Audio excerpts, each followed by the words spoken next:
Maayong hapon, Mindanao. Ako si Orgil Relator.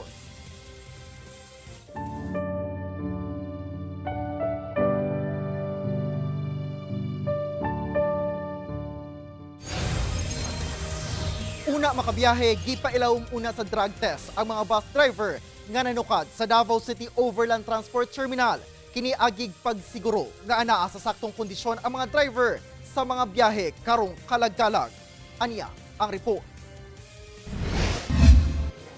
Bantay sarado sa mga personahe sa PDEA 11 ug LTO 11 ang mga bus driver nga anaa sa Davao City Overland Transport Terminal. Una sila makabiyahe, kinahanglang mo pa ilawom una sila sa drug test, pinaagi sa pagsumite og urine sample. Kiniagig pagsiguro sa otoridad nga anaa sa saktong kondisyon ang mga bus driver karong gilaumang sunod-sunod ang mga biyaheng probinsya karong kalag-kalag. Ang driver nga si Neldrin nga Davao Tacorong ang ruta sa ginamanehong bus. Ginasiguro gayod nga nakapahulay siya og sakto una mo biyahe. Paulay insakto tulog. Ana lang. Pero andam na kasar nga grabe gyud yung biyahe karong Oo.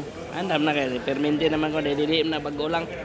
ang mga magpositibo sa urine test, ipailawom sa confirmatory test. Kung magpositibo, ipailawom sa LTO sa proseso ang driver. Pag once positive na diya sa tuang initial test, automatic i-confiscate na nila ang license. So dili na gyud sila makabiyahe, sir. Dili pa ing ana kadaghan ang mga pasahero kaganihang buntag nga nanukad sa rikot. Apan gilauman ang pagdagsa sa hapon tungod kay special non-working holiday na ang adlong Biyernes.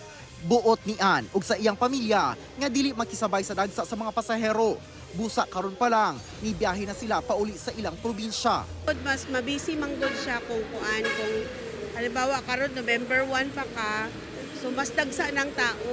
Hugot sab na seguridad ang ginapatuman sa terminal. Kauban si Bebot Kahes sa kamera. Ako si Orgil Relator. 1 Mindanao.